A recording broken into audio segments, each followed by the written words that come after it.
ટીવાય BCom CE 506A પડતર અને નાણાકીય હિસાબોમાં આપણે પ્રકરણ નંબર 6 સંયોજન અંગે ચર્ચા કરીએ છીએ, જેમાં આપણે આ અગાઉ ખરીદ કિંમત શોધવા માટેની બે પદ્ધતિઓ અંગેની માહિતી મેળવી. એક અવેજ પદ્ધતિ અને બીજી ચોખ્ખી મિલકતની પદ્ધતિ.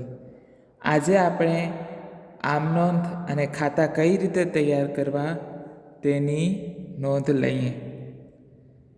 ખરીદનારના ચોપડે આપણે જોઈએ જ્યારે ધંધાની ખરીદી અંગે આમ નોંધ કરવાની હોય ત્યારે ધંધાની ખરીદ ખાતે ઉધાર તે વેચનાર કંપનીના લિક્વિડેટર ખાતે જમા. જ્યારે વેચનારની મિલકતો અને દેવા ચોપડે લાવીએ છીએ ત્યારે જો પાઘડી હોય તો પાઘડી અને મૂડી અનામત હોય તો મૂડી અનામત. પાઘડી ખાતે ઉધાર નવી પાઘડી, પરચુરણ મિલકતો ખાતે ઉધાર તે પરચુરણ દેવા ખાતે જમા, તે ધંધાની ખરીદ ખાતે જમા અને તે જો મૂડી અનામત હોય તો મૂડી અનામત ખાતે જમા.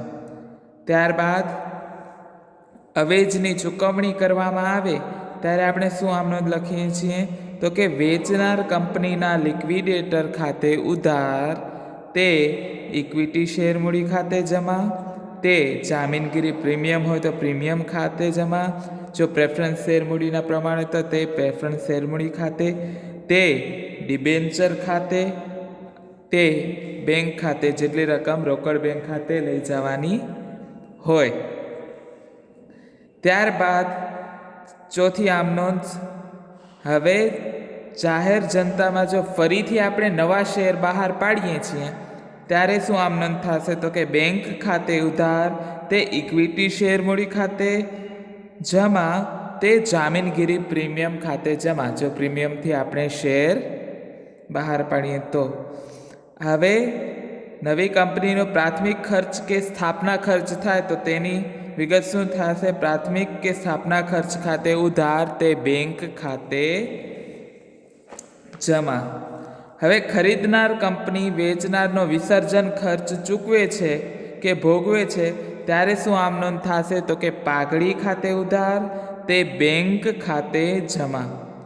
હવે આપણે જ્યારે નવી કંપનીનો આપણે પાકું સરવૈયું બનાવશું ત્યારે મૂડી દેવા બાજુ આપણે લઈએ શેર મૂડી એ અને બી, જે બે કંપનીઓ મર્જ થઈ છે એની, પ્લસ જાહેર જનતાની જો નવી બહાર પાડી હોય તો જાહેર પ્રીમિયમ છે એ અહીંયા લખીશું. પરચુરણ દેવા છે એ એ કંપનીના અને બી કંપનીના અહીંયા દર્શાવીશું. તેવી જ રીતે મિલકત લેણા બાજુ પાઘડી એ લિમિટેડની, બી લિમિટેડની, મિલકતો છે એ લિમિટેડની પ્લસ બી લિમિટેડની, રોકડ બેંક છે. હવે રોકડ બેંકની ગણતરી વખતે આપણે આ સ્ટેપ ધ્યાનમાં લેવાનું. એની રોકડ બેંક પ્લસ બીની રોકડ બેંક પ્લસ જાહેર જનતાના શેર, જે રકમ આવશે એનામાંથી બાદ કરશું.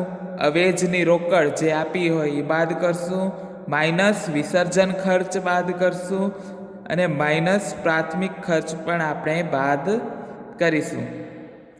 આમ આપણે ખરીદી બાદનું સંયોજન બાદનું એ અને બીનો સંયોજન બાદનું સી લિમિટેડનું નવું પાકું સરવૈયું આવી રીતે બનાવીશું. હવે જોઈએ આપણે વેચનારના ચોપડે શું નોંધ થશે. સૌપ્રથમ તો વેચનારના ચોપડે 5 ખાતા બનાવવા પડશે. માલ મિલકત નિકાલ ખાતું, ઇક્વિટી શેર હોલ્ડરનું ખાતું, ખરીદનાર કંપનીનું ખાતું, ખરીદનાર કંપનીના શેરનું ખાતું, રોકડ બેંક ખાતું. ઉપરના ખાતા બનાવ્યા બાદ આપણે જોઈએ એની આમ નોંધો. પહેલી આમ નોંધ છે પાકું સરવૈયું બંધ કરતા મિલકતના ખાતા બંધ કરીએ. મિલકતના ખાતા બંધ કરીએ એટલે લઈ જશું માલ મિલકત નિકાલ ખાતે. માલ મિલકત નિકાલ ખાતે ઉધાર તે પરચુરણ મિલકતો ખાતે જમા. ત્યારબાદ દેવાના ખાતા બંધ કરીએ તો દેવાના ખાતા બંધ કરશું ત્યારે પરચુરણ દેવા ખાતે ઉધાર તે માલ મિલકત નિકાલ ખાતે જમા. ત્યારબાદ અનામત અને શેર હોલ્ડર ખાતે લઈ જવી હોય તો અનામત ખાતે ઉધાર તે અનામત ખાતે ઉધાર, નફા નુકસાન ખાતે ઉધાર જો જમા બાકી નફા નુકસાન ખાતાની આપી હોય તો, અને તે ઇક્વિટી શેર હોલ્ડર ખાતે જમા. ત્યારબાદ ખરીદ કિંમતની નોંધ કરીએ તો ખરીદનાર કંપની ખાતે ઉધાર તે માલ મિલકત નિકાલ ખાતે જમા. ત્યારબાદ આપણે મળેલ અવેજ છે એની આમ નોંધ કરીએ તો નવી કંપનીના ઇક્વિટી શેર ખાતે ઉધાર, નવી કંપનીના પ્રેફરન્સ શેર ખાતે ઉધાર, બેંક ખાતે ઉધાર જેટલી રોકડ આવેલી હોય તે, અને તે ખરીદનાર કંપની ખાતે જમા. ત્યારબાદ જોઈએ આપણે વિસર્જન ખર્ચની નોંધ. તો વિસર્જન ખર્ચમાં માલ મિલકત નિકાલ ખાતે ઉધાર તે બેંક ખાતે જમા. ખરીદનાર કંપની નહીં લીધેલ મિલકતો અને દેવાની નોંધ કઈ રીતે થશે તો કે નહીં લીધેલ મિલકતો હશે તો બેંક ખાતે ઉધાર તે માલ મિલકત નિકાલ ખાતે જમા, અને નહીં લીધેલ દેવા હશે તો માલ મિલકત નિકાલ ખાતે ઉધાર તે બેંક ખાતે જમા. જે દેવા કે મિલકત એ નહીં લઈ જાય એની આમ નોંધ આમ થશે. આગળ જોઈએ આપણે ખાતાઓ. જોઈએ માલ મિલકત નિકાલ ખાતું. તો માલ મિલકત નિકાલ ખાતામાં શું શું વિગતો આવશે કે જે પરચુરણ મિલકતો લાવ્યા હશે એ રોકડ બેંક મિલકતો જો નુકસાન હશે તો અહીંયા લખવામાં આવશે. દેવા ખાતે જો ચૂકવણીનું નુકસાન હશે તો અહીંયા લખવામાં આવશે. પ્રેફરન્સ શેર હોલ્ડર ખાતે લઈ જયેલી રકમ, અને જો નફો ઇક્વિટી શેર હોલ્ડરો ખાતે આપણે જે નફો આવશે તો ઇક્વિટી શેર હોલ્ડરો ખાતે લઈ જશું. જો ખોટ હશે તો પણ ઇક્વિટી શેર હોલ્ડરો ખાતે લઈ જશું. જમા બાજુ આવશે પરચુરણ દેવા છે. ખરીદનાર કંપનીની ખરીદ કિંમત જે ચૂકવે એ રકમ મિલકત ખાતે વેચાણનો નફો હોય, પછી દેવા ખાતે ચૂકવણીનો નફો હોય, અને પ્રેફરન્સ શેર હોલ્ડરો ખાતેથી રકમ મળી હોય વધારાની તો આલી બાજુ. પછી ખરીદનાર કંપનીનું ખાતું.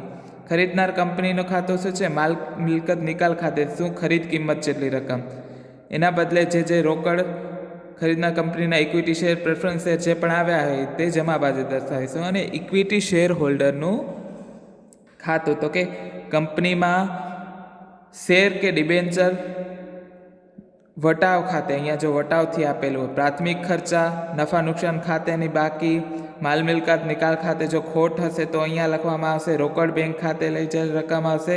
ખરીદનાર કંપનીના ઇક્વિટી શેર ખાતે ની રકમ અહીંયા લખવામાં આવશે. પછી ઇક્વિટી શેર મૂડી, જામીનગીરી પ્રીમિયમ હોય તો આલી બાજુ, સામાન્ય અનામત, નફા નુકસાન ખાતાની અહીંયા જમા બાકી, ઓલી સાઈડ ઉધાર બાકી. પછી વીમા ફંડ ખાતે શેર જપ્તી થયેલો હોય તો શેર જપ્તી ખાતે, અને માલ મિલકત ખાતાનો જો નફો હોય તો અહીંયા દર્શાવવામાં આવશે. આવી રીતે આપણે આ પ્રકરણમાં ખાતા તૈયાર કરીશું.